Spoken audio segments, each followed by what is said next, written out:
Ever wondered if things can just be born evil? In this enlightened age of ours, concepts like good and evil are often painted as outmoded, archaic even.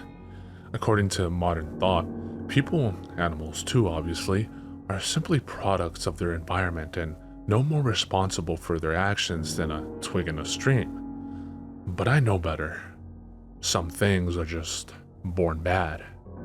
About 10 years ago, we had a German Shepherd named Duchess that had a litter of puppies, 7 in all. 6 looked like any other shepherd you've ever seen. The 7th was a snowy white, not a true albino, just white-furred with a black nose and blue eyes. There was never any doubt about which one we were keeping out of that litter. We named her Princess.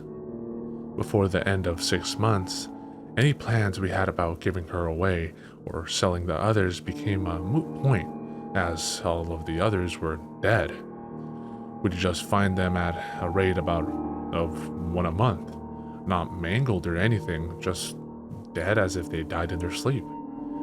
At first, maybe we thought it was their mother. It being her first litter and all, was accidentally crushing or smothering them. Later, we had no doubt as to what had killed them. Within a year, she came to dominate her mother, her father, tough old alpha that he was, and to a degree, us too.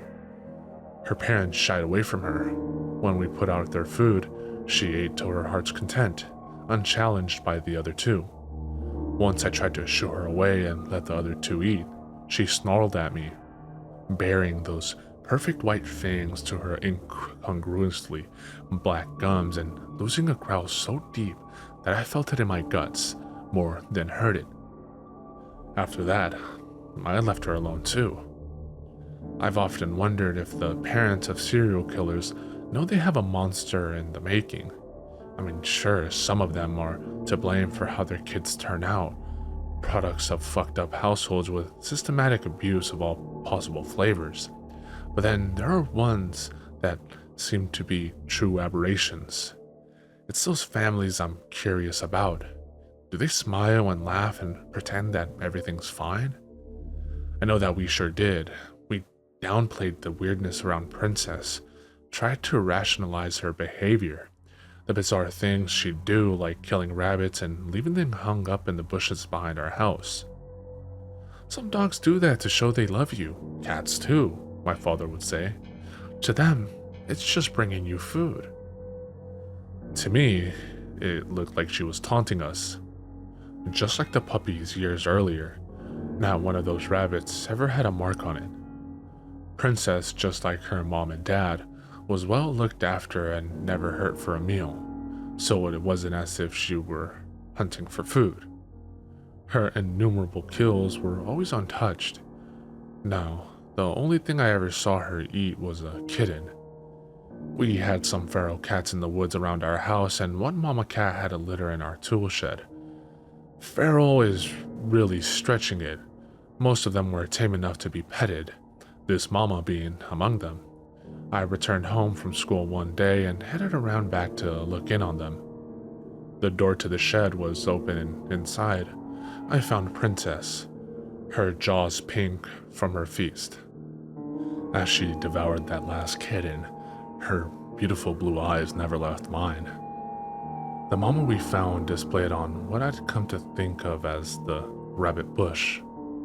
The tipping point came that same year when we found her sire dead. He was the best dog we'd ever had, that we ever will have. We woke one Saturday morning to find him in the backyard lying dead without a mark like so many rabbits before him. I can count the number of times I ever saw my father cry on one hand. That was one of them. That was also when we found out how she killed so cleanly. She strangled her prey like a jaguar. The fur at her father's neck was still wet with her saliva. We spent that morning burying that good old faithful dog, and then he sent me and my mom away on some pretense. No words were spoken, but there was no doubt about what he intended to do. I'm sure that there are some of you reading this that we'll find the notion of putting an animal down to be abominable. But what other options did he have, really? Take her to an animal shelter? Give her to some other family? Who could do that and go to sleep with a clear conscience? As it turned out, we weren't getting any sleep that night regardless of our decision. We spent that afternoon at my uncle's house. Once when I came in from playing to get a glass of water, I overheard my mom tell my uncle that she sometimes wondered if the dog was possessed or something. I'd sometimes wondered the same thing. Later that evening, not long before sunset, we got a call from Dad. Apparently, the deed was done. By the time we arrived home, he'd already washed up and changed clothes, but there was little he could have done to hide his wounds, even less to hide the haunted look in his eyes. Both his arms and one leg were bandaged, and that was bad enough, but what's stuck with me all these years later was just how terrified he looked. It wasn't until I'd actually been through combat that I realized that expression. It's how men look after they've stared death straight in the face. My father never talked about it, but he drafted a friend from up the street to come help, and it's from him that I get this part of the story. Princess was many things, bloodthirsty and evil chief among them, but stupid wasn't among them. In that, if nothing else, she took after her father. Her dad, Rocky, was famous for letting himself into the house if it was storming out. He'd figured out how to paw open the sliding glass door out to the patio. What was really astounding is that he also had the presence of mind to close it behind him. Not being stupid, she knew something was up and made herself scarce, disappearing into the woods. Dad, not wanting to put this off and being in on full revenge mode, called his friend from down the road and filled him in. So off on the hunt the two of them went. In his own words, she was laying for us. If it sounds absurd to say that Princess lay in ambush, then I feel that conveying just how wrong everything about her truly was. She led them on a chase through these woods, barking whenever it seemed the stupid humans had lost her again. Then she laid up beneath an overhang on the creek bank, just where the path crossed it, and waited. She was on my father the instant he stepped down into the creek, grabbing his leg and making him fall head first into the water. Then she went straight for his throat. My dad had already lost his rifle at that point and grabbed her with both hands to try to fend her off, wrestling with 115 pounds of teeth, claws, and muscle in a foot and a half of water. Princess savaging his arms all the while. At some point, he managed to work his legs up between him and the dog and kick her away from him, providing his friend with a clean shot, which he took, catching Princess through the chest. He put a second round through her head point blank. He then helped my dad back home and to the emergency room, telling him he'd go back to see after Princess once they got home. She can rot where she is, was all my dad had to say on that subject. After they got back from the hospital, our neighbor went back on his ATV to pick up Princess for burial. He was a dog lover like us, and it just didn't seem right to him to leave her. If he'd spent as much time tiptoeing around as we had, he might have felt differently. She flat wasn't there, he said. No blood trail, nothing. He also said that after he'd been there poking around for a few minutes, he noticed something else strange. No birds. It was dead quiet the way the woods sometimes get right before a bad storm blows in. Wisely, he got right the hell out of there. There was a storm coming, all right. That night, Duchess came pawing at the back door wanting in, something she'd never once done in all the time she'd been with us, and I had a dream. In it, I was playing football in the backyard with some buddies and ran over to where a bad throw had landed near Rocky's grave. As I reached for it, Princess' head shoved up under the ground to grab my hand. I woke up with a jolt and was promptly scared out of roughly 10 more years of life by the silhouette of a German Shepherd in the hallway. It was Duchess, of course. She was sitting in the hallway whining and wagging her tail nervously. She was looking back towards the front of the house. I walked over to her and placed my hand on her big doggy head and said, "What is it, girl?" That's when I heard the distinctive sound of claws on glass. Something was pawing at the patio door.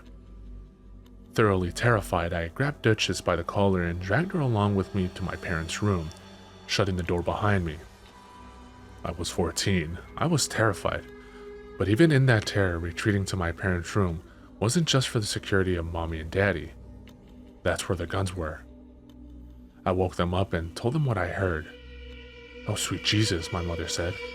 Dad got up and locked the bedroom door and said, "Y'all lock yourselves in the bathroom." I heard the patio door slide open. If any of the rest of us had any doubts about what had just come into the house, Duchess sure didn't. The only thing she'd ever feared in this world was her own pup.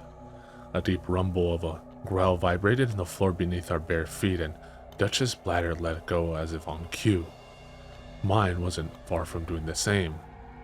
What followed was a 6-hour exercise in pure terror, punctuated by snarling attacks on the bedroom door, crashes through the rest of the house as Princess found more things to break, whispered prayers for my mother, and litany of curses for my father as another of his attempted forays out of the bedroom were thwarted. We were without a phone. The one on my parents' nightstand was dead. We'd later find the phone line to have been ripped out of the main box. My mom suggested that we try to make it to the car, and above and beyond everything else, it was my father's response to the idea that really scared me. Of the three of us, he was supposed to be the rational thinker, but what we got instead was, "Honey, I think that's what it wants us to do." As the world through the windows turned from black to gray, a quiet fell over the house. Mom and I watched through the windows, craning our heads in an attempt to get an eye on the patio door, but try as we might, the best we could manage was a view of most of the patio, more than enough concealment for a dog to slink in or out of, even a big one like Princess. After an hour of silence, my dad quietly opened the bedroom door. I remember thinking what a useless gesture any attempt at stealth was. Dog senses are so much more acute than ours that he might as well have fired a 21-gun salute. Dad stopped in the hallway and shooed me back to the bedroom. "Don't come out until I say, okay?" Carefully, he made his way through the house to the patio door. We heard him shut it before he shouted back to us to stay in the bedroom till he told us to come out. Through the door, I could hear him moving around in what seemed to be him dropping things into a garbage bag. After about 30 minutes, he gave us the all clear. What greeted us was a disaster. Ripped up cushions and pillows, destroyed furniture, shredded papers and books all over the floor. But most terrible were the smears of gore all over everything. My mother wondered aloud at what she drug into the house. Grim-faced, my father did not answer. He simply turned and headed out the back to bury Rocky for a second time. We cleaned up as best we could while Dad drove down to our neighbor's house to make all the appropriate calls. After all these years, I still wonder what portion of homeowners' insurance covers attacked by undead demon ghost dog. Unspoken, we all wondered what the night would bring. As it turned out, we never got a repeat, but Duchess never left the house again. Time rolled on. Occasionally, we'd find a new present on the rabbit bush, just a friendly reminder, another token of Prince's abiding love. About 2 years into college, my dad called to tell me that our neighbor had passed. Heart attack in his sleep, the coroner said my dad. But what we were both thinking was, not a mark. There are plenty of nights where I wonder what the last thing was to pass before that old bachelor's eyes. I can guarantee you it stared right back. I've seen firsthand how it feeds. Not long after that, my folks put the house up for sale. I sort of acted as a go-between on that deal.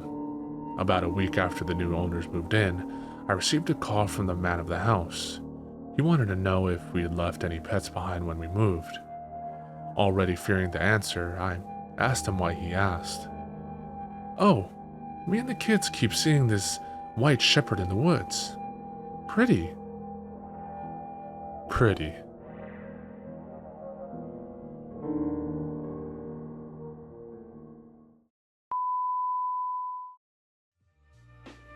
Sinister V's, sinister voices. Yo. Action-packed, Black Mac 10, Junior and his friend. Not a pot to piss and starving brothers on a mission. 2:30, bring your plan around the toll booth. GW Bridge, got the weapon concealed, nothing to lose. They choose to break the rules at all costs. Stick them in Jersey, hit the other side to New York. Black and red leather suits and black biker boots. One got the gun, the other one controls the motorbike. Adrenaline pumping, dreams of cash. Anybody try to stop them getting lead in their face, believe that. Black Pack.